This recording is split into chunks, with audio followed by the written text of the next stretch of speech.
पाकिस्तान और बांग्लादेश के दरमियान T20 सीरीज़ का आज आगाज़ हो रहा है। पहला मैच आज खेला जाएगा दोपहर 1 बजे और इसी हवाले से हम बात करेंगे। क्रिकेट के दीगर मामलात पर भी हमें बात करनी है। हमारे साथ senior sports journalist cricket encyclopedia जनाब मिर्ज़ा इकबाल बेग साहब मौजूद है। अस्सलाम वालेकुम सर।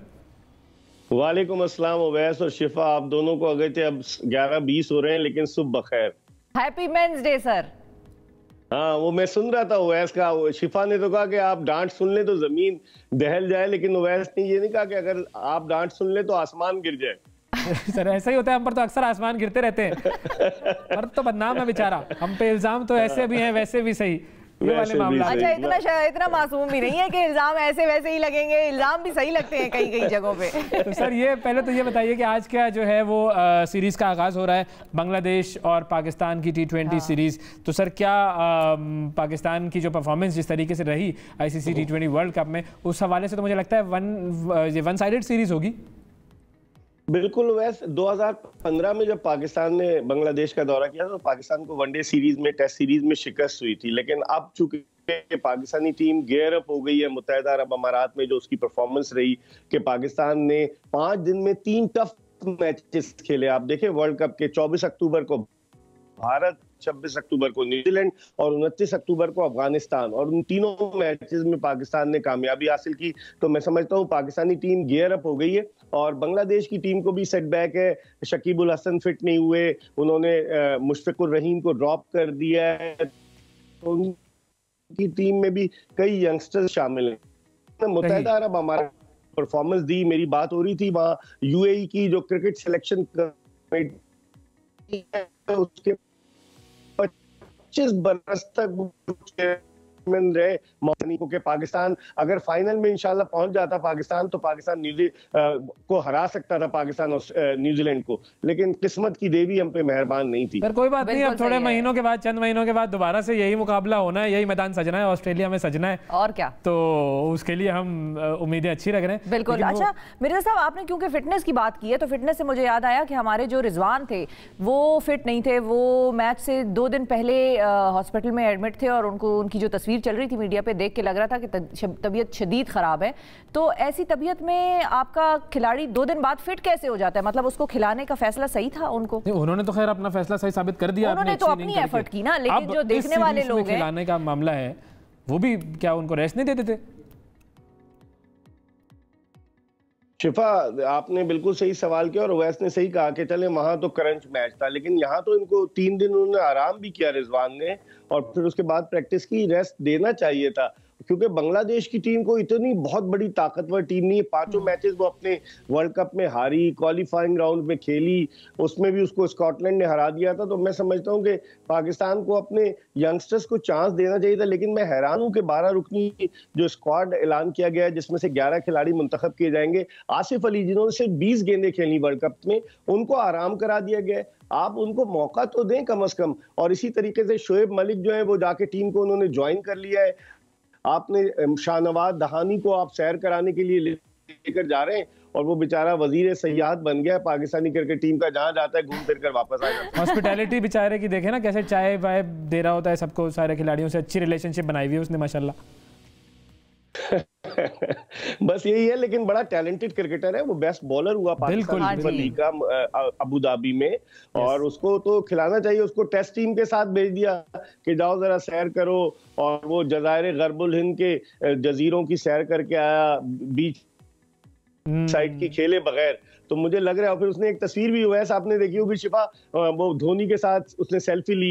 एक तरफ दहानी था, एक तरफ धोनी था। तो बेचारा उसको मौका मिलना चाहिए। मेरी राय जरूर मिलना चाहिए, उसको मौका मिलना चाहिए। तो सर ये प्रैक्टिस के दौरान ये झंडे वाला क्या वाकया हुआ है बांग्लादेश में, जिसके हवाले से जो है वो जरा कुछ चहमगुइयां हो रही हैं? देखिए वैसे एक तो ये 50 साल वो अपनी आज़ादी का वो जश्न भी मना रहे हैं। 25 मार्च को उनकी आज़ादी हुई थी और 1971 को वो 50 साल उसके मना रहे हैं। उसके अलावा उनके वो जो थे बानी बांग्लादेश के शेख मुजीबुर रहमान, उनकी भी 50वीं सालगिरह का वो जश्न मना रहे हैं। और सकलैन मुश्ताक ने ये ट्रेंड शुरू किया, इससे पहले नहीं था। कि उन्होंने के वो कहते हैं पाकिस्तान का झंडा लगाकर प्रैक्टिस की जाए।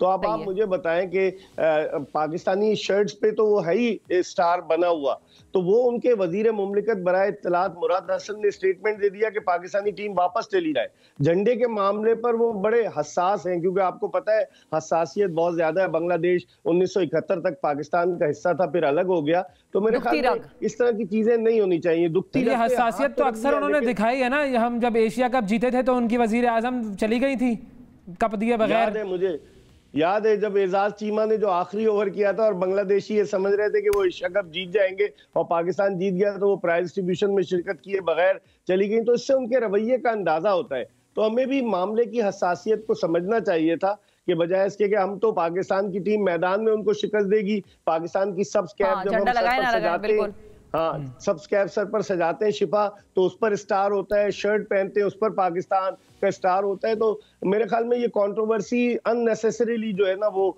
उसने जन्म लिया। और वहाँ बांग्लादेशी जो नौजवान नस्ल है वो मतलब पाकिस्तान, वो तो उर्दू बोलते ही नहीं है दूसरे, और फिर वो पाकिस्तान के खिलाफ दिल में उनके कोई बुग़्ज़ अदावत मौजूद है। वो तो ये जो अब स्टेटमेंट आई है उनकी, तो इस स्टेटमेंट पे हमारा किसी किस्म का कोई जवाब या कोई रद्द-ए-अमल आना चाहिए या बस रहने दें, बात को इधर ही खत्म कर दें? मेरे ख्याल में हुकूमत ने हमारी दानिशमंदी का मुजाहरा किया है। बांग्लादेश में पाकिस्तानी हाई कमिश्नर ने भी कोई स्टेटमेंट नहीं दिया, पाकिस्तानी क्रिकेट टीम के मैनेजर मंसूर राना ने भी कोई स्टेटमेंट नहीं दिया। गालिबन मामले की हसासियत को समझते हुए वो इसे दबाना चाह रहे हैं शिफा, ताकि मामला जो है बजाय इसके फ्लेयर अप हो। पाकिस्तान अब आज खेल रहा है। अब आप देखें ना, जो मैंने बताया कि कोइंसिडेंस है कि उनके 50वीं सालगिरह है और 50वीं आज़ादी की सालगिरह, तो ऐसी सूरत हाल में मामलात मजीद बिगड़ सकते हैं। मुझे याद है 1979 में पाकिस्तानी टीम भारत के दौरे पर थी और वनडे मैच खेलने के लिए वो भारत से ढाका चली गई, कोलकाता से। वहां पर हंगामा आ रही हो गई, पाकिस्तानी क्रिकेटर्स जो थे वो ड्रेसिंग रूम में बंद हो गए, जलाओ घेराव शुरू हो गया था, मुझे अच्छी तरह से याद है। तो ऐसी सूरत हाल में कि जहां एक ऐसे मुल्क में जहां इस तरह की सिचुएशन जो है वो पैदा हो सकती है, तो उसमें थोड़ा सा एहतियात बरतें तो ज्यादा मुनासिब होगा। फाइनली सर, ये अजीम रफीक का क्या मामला है? इस कदर उसे जो है वो बेचारे को रेशियल डिस्क्रिमिनेशन का जो है वो सामना करना पड़ा बरतानिया में। वो जो कहते हैं कि हम तो बड़े आज़ादी के चैंपियन हैं वगैरह वगैरह। और दूसरी खबर ये भी आई है वो टिम पेन ने इस्तीफा दे दिया, वो किसी खातून को उसने बेहुदा को मैसेज कर दिया था। क्या कंट्रोवर्सी चल रही है इन दोनों पर? सर कमेंट चाहूंगा आपका।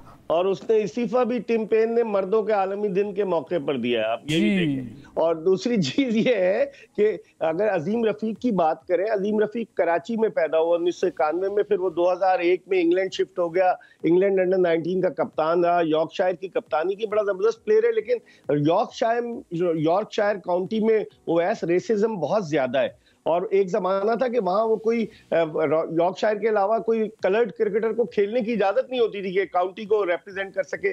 बाद में यूनुस खान खेले, सचिन तेंदुलकर खेले, अजीम रफीक खेलता है, और फिर उसके अलावा आदिल रशीद भी है यॉर्कशायर का। तो मैं समझता हूँ कि जो अकदार की रिवायात की बात करता है इंग्लैंड, जो बड़ा महज़िब अपने आप को मुल्क कहता है, उसमें इस तरह की हरकतों का होना, और केविन कहते थे वो प्लेयर्स को, केविन कहकर जो कलर्ड क्रिकेटर्स थे उनकी इस तरह से तजलील करते थे। तो मामलात अब उठ गए और आवाजें उठ रही हैं, तो अब देखते हैं क्या होता है। लेकिन अजीम रफीक ने ये स्टेप लिया है, हैट्स ऑफ टू हिम, वरना कोई बोल नहीं रहा था। अब आहिस्ता आहिस्ता लोग बोलना शुरू हो गए और देखते हैं कि अब क्या सूरत हाल बनती है। बहुत शुक्रिया अदा करेंगे मिर्जा इकबाल बेग साहब हमारे साथ मौजूद थे।